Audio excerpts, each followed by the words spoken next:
You're listening to Think Deep, a podcast by the Deep-Ocean Stewardship Initiative. We are a global network of experts working at the intersection of science, policy, and community to guide stewardship of the deep ocean. Through engagement with policymakers, building global capacity, and fostering collaboration. Our core team and ambassadors help shape policies that protect deep ocean ecosystems, which are vital to sustaining life on Earth. Join us as we dive into the science, governance, and stories shaping the future of our ocean. Hello, everyone, and welcome back to another episode of Think Deep, decoding deep ocean science and policy. In this podcast series, we go behind the scenes to explore how scientific research influences decisions, laws, and protections for the deep ocean. Join us as we dive into the science, challenges, and people working towards a sustainable ocean future.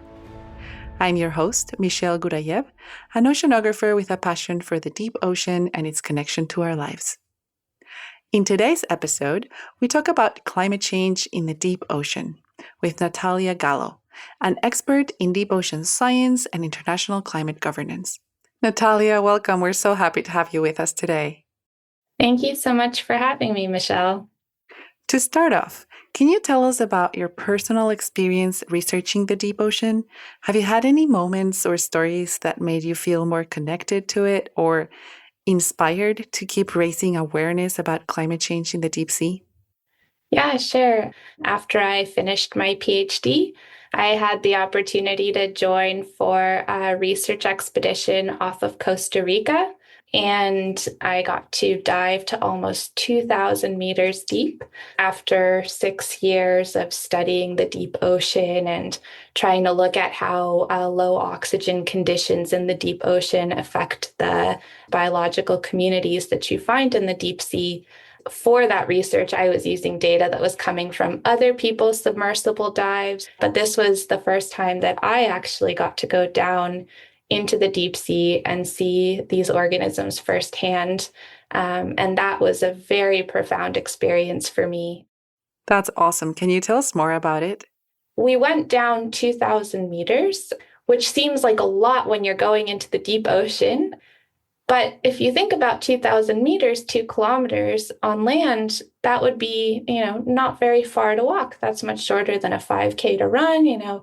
Maybe it's just a nice walk. So, that horizontal distance is almost nothing. But yet, if you take that distance vertically, all of a sudden you're in a completely different habitat, completely different organisms. And so to me, it just really made me reflect on kind of both how different the deep sea is, but then also how very, very close to us on land it actually is. I love your realization from the dive. I really never thought about it in that way. And that's so deep. 2,000 meters is around 6,500 feet or so. It felt very deep. It was an incredible experience. We went through the bioluminescence zone in the ocean, and then, we landed on the seafloor and stirred up a little bit of sediment, and it felt really deep. It felt like being on another planet. That's fascinating. So when people hear about climate change, they usually picture coral reefs bleaching or ice caps melting, but rarely, I think, people imagine the deeper parts of the ocean. So can you tell us why the role of the deep ocean is so critical in the climate system? Yeah, absolutely. I would say there are 2 key reasons why the deep ocean plays an outsized role in climate change. The first is just because of how big it is. So it's been estimated that about 95% of Earth's living space is actually deep ocean. So basically, you're dealing with a lot of water that can hold a lot of excess heat. So that's one of the really important roles that the deep ocean plays. Our planet and the atmosphere would be much, much, much warmer if we didn't have this excellent heat sink. The other key role that the ocean plays is that it takes up excess anthropogenic carbon dioxide from the atmosphere and it stores that in the ocean. And when that gets stored in the deep ocean, it's basically sequestered on timescales that are largely permanent. In fact, the deep ocean is our planet's largest carbon sink, and current reports place the total amount of carbon stored in the deep ocean at over 37,000 gigatons. And compared to the atmosphere holds 874 gigatons. Wow, that is a massive difference. So the deep ocean is storing the excess carbon dioxide that we emit into the atmosphere, and it's keeping it away for years, allowing our planet to remain in livable conditions. That's a huge role the ocean plays in the climate system. Absolutely. And what are some of the biggest climate-related threats facing the deep ocean right now? The main threats are warming temperatures, ocean acidification, oxygen loss. Changing current patterns can be quite important for deep sea communities. And then I think one of the really important climate impacts could be changing productivity patterns. So we know that in general, the deep sea is a very food-poor environment, and we know that communities respond very quickly to changes in food flux that makes it into the deep ocean. And we see in surface waters that climate change is giving rise to changing productivity patterns. And so if those changing productivity patterns then result in changes in the food flux to the deep sea, that's also likely to be an important climate stressor. Right. So it's clear that these are serious challenges, and it seems like the deep ocean is often missing from climate discussions, even though it's so crucial. So why is that, and why is it important that this knowledge gap is addressed? Yeah, I mean, I completely agree with you that it seems like the deep ocean is missing from the actual conversations. But we have to realize that it is central to the climate discussion because of the role the deep ocean plays in mitigating climate change. Kind of as we discussed previously, the incredibly important role it plays as a heat sink, the incredibly important role it plays as a carbon sink. But the reason it appears to be missing from the climate policy discussions is because the goal of these discussions is really to address and target human activities that relate to climate mitigation and adaptation. And because most of these activities are land-based or surface ocean-based, we see a lot less of a focus on the deep ocean because while they might be modifying how much carbon the ocean is taking up, or they might be modifying how much heat is going into the deep ocean, the actual activities that we're taking are assumed not to be changing the process. And that's actually kind of an interesting assumption. What is one way in which scientists are challenging these kinds of assumptions that the deep ocean is not affected by human activities, for example? We know that the biological carbon pump is an important component of how the ocean takes up carbon. You have the inorganic carbon pump, and then you have the biological or organic carbon pump. I want to intercept here to tell you briefly what Natalya is referring to. So the inorganic carbon pump is about how carbon from the atmosphere gets absorbed into the ocean through things like water movement and chemistry. And the biological carbon pump is about ocean life, so tiny plants and animals at the surface taking carbon, and when they die or produce waste, that carbon sinks down into the deep ocean. And both are ways the ocean helps store carbon and keep the climate in balance. And there is, I guess, disagreement in the community about how important of a role the biological carbon pump actually plays in climate change. Basically, is this a process that's at steady state, and it's just the amount of storage in the deep ocean that's changing? Or are there actually things that we're doing, impacts of climate change or impacts of our activities, like, for example, fishing, deep sea fishing, that are perturbing the biological carbon pump and therefore the role it's playing in mitigating climate change? And Natalya, can you tell us why scientists care about this? So that we can better understand how those decisions about how we use the deep ocean can actually then give rise to changes in the role the biological carbon pump is playing in terms of the climate mitigation service it provides. Yeah, so to your question, I mean, it seems like it's missing, but of course it's central. And actually connecting the basic scientific knowledge and our understanding of the role that the deep ocean plays in climate change mitigation with the actual kind of policy actions and decisions that are being made around human activities in the deep ocean, there's still a way to go to make that linkage. And I think when that linkage is better made, then I think we'll see the deep ocean actually be front and center in the climate discussions a lot more. So part of the challenge is that the importance of the deep ocean for climate isn't fully recognized yet globally. And because of that, the need for more research isn't always seen as urgent. But without that knowledge, it's hard to make informed decisions or bring the deep sea into climate policy conversations, right? Yes, we definitely need to fill some of our knowledge gaps, but I also think we need to do a better job of understanding how those knowledge gaps, those basic scientific knowledge gaps, fit into the policy framework and policymakers' needs for making decisions in this space. And that is a great segue into the big picture. When it comes to climate and the deep ocean, we often hear names like COP, the UNFCCC, or the Paris Agreement. Can you give us a quick rundown of what these are and how they all fit together? Yeah, you can think about the UNFCCC, that stands for the United Nations Framework Convention on Climate Change, as kind of the key large international multilateral environmental agreement. The objective of this agreement is to have us as a civilization be able to manage climate change. It was first signed by parties in 1992, so it goes back a ways. And what is its objective? So the objective of the UNFCCC is to stabilize greenhouse gas concentrations in the atmosphere at a level that would prevent dangerous anthropogenic interference with the climate system.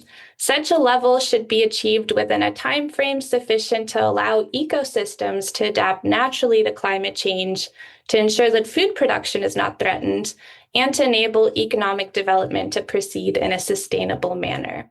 And how is this done, or how is it accomplished? It accomplishes it in part through these annual meetings. These are called the COPs.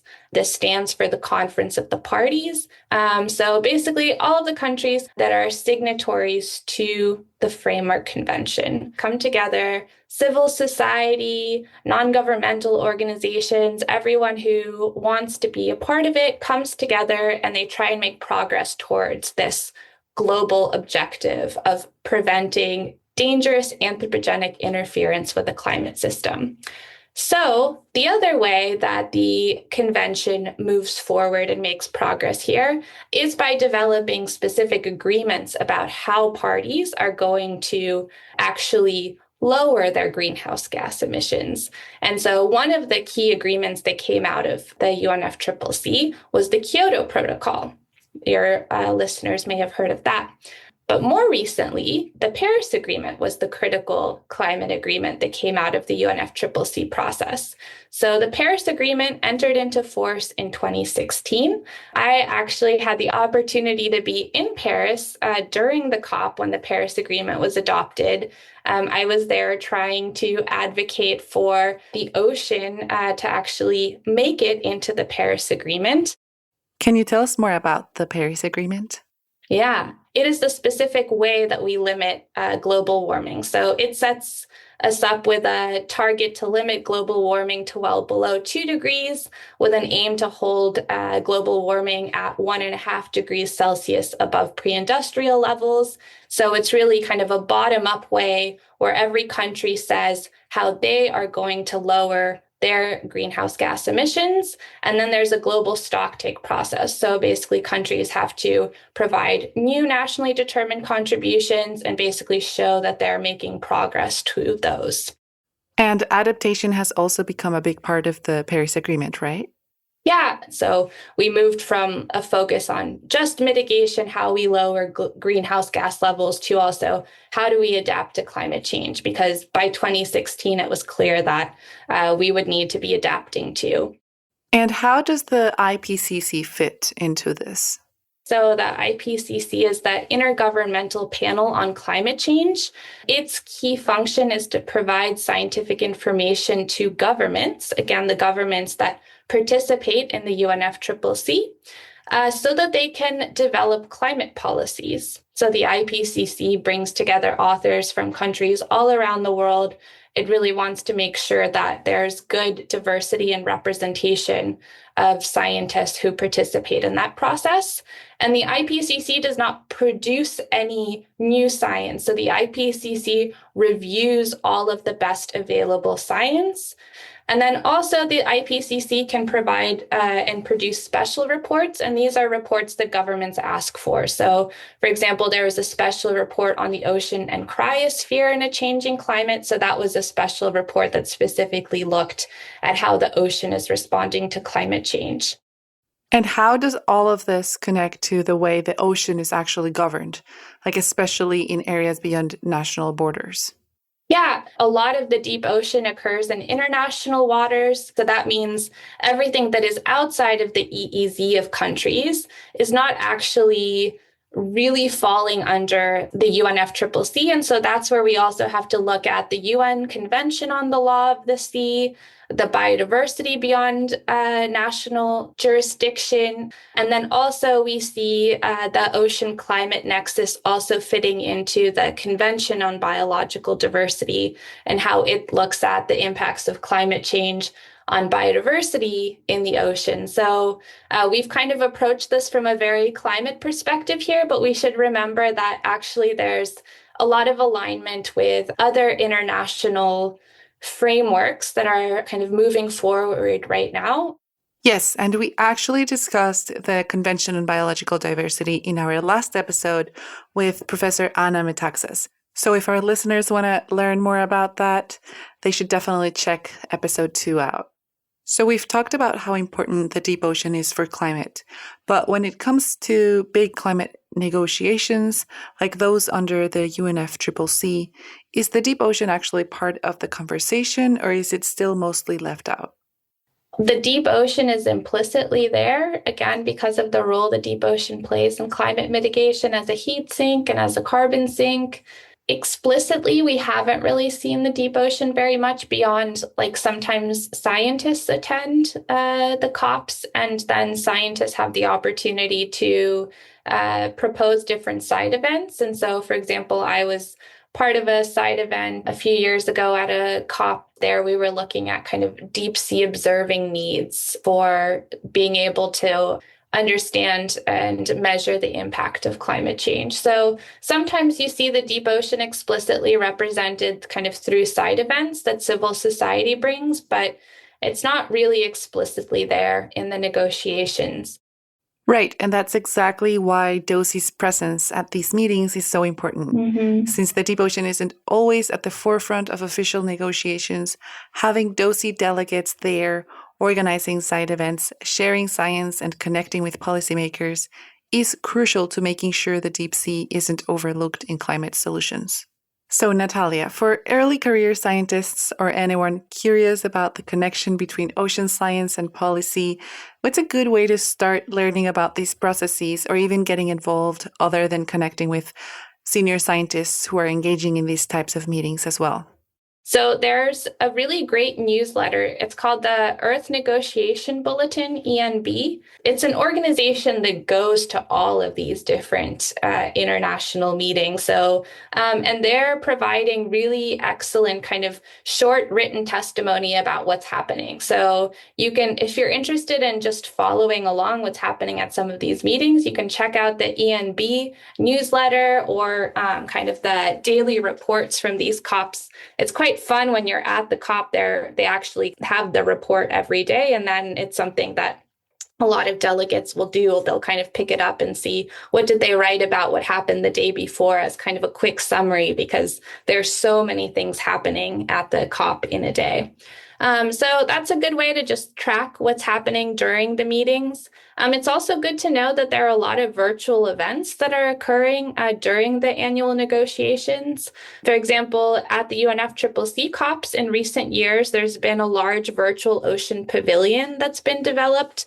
And so the virtual ocean pavilion is an online platform open to anyone to access, and it's dedicated to raising the visibility of the ocean and climate change. So So they're giving different side events on different topics. And again, that's something that anyone can join.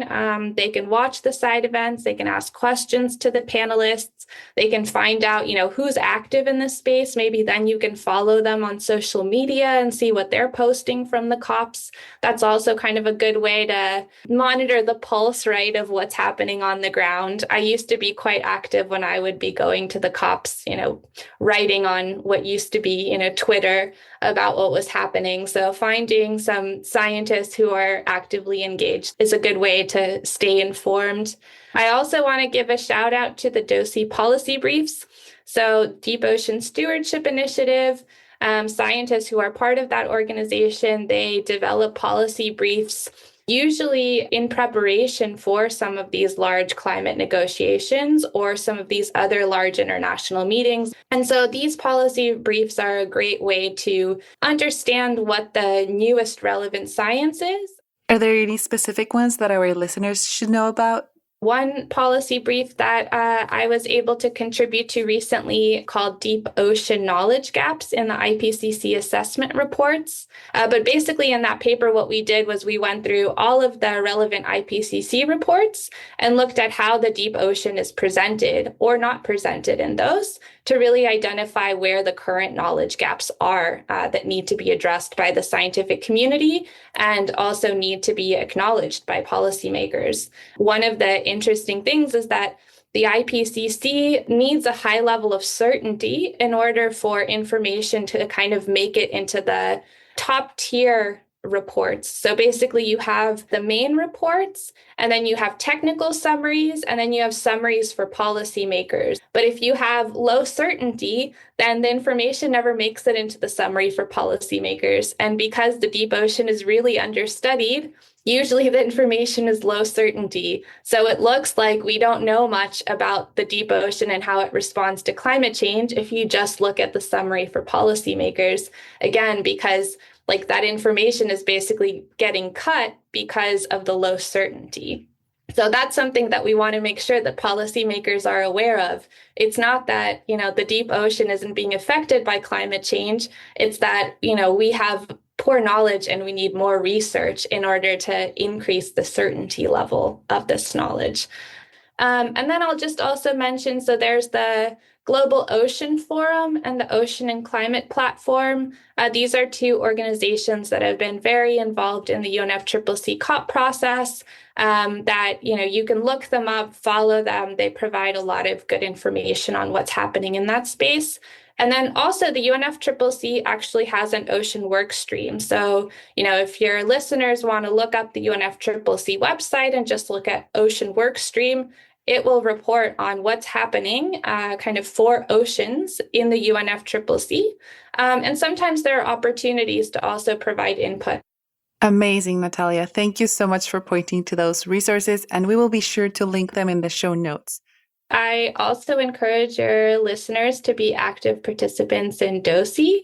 I think there are a lot of really great ways to engage as part of the Deep-Ocean Stewardship Initiative. And again, it's all volunteers. So, it's not only do we encourage you to be active, but, the community really kind of functions based on people being active and saying, oh, I think this is really missing from the science policy discussion. I see a role for myself here. I want to lead something here, or I want to engage in this way here. So yeah, I look forward to all of the great work that the listeners will do.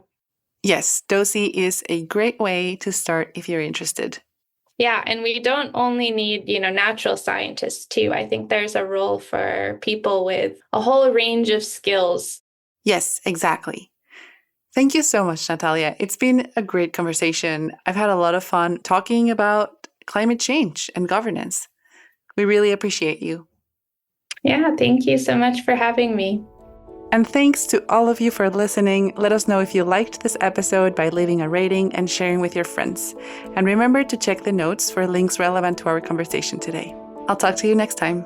Thank you to our funders, Arcadia, Synchronicity Earth, the Benioff Ocean Science Laboratory, and the University of Southampton for their support. Think Deep is produced by DOSI with support from David Benjamin Sound.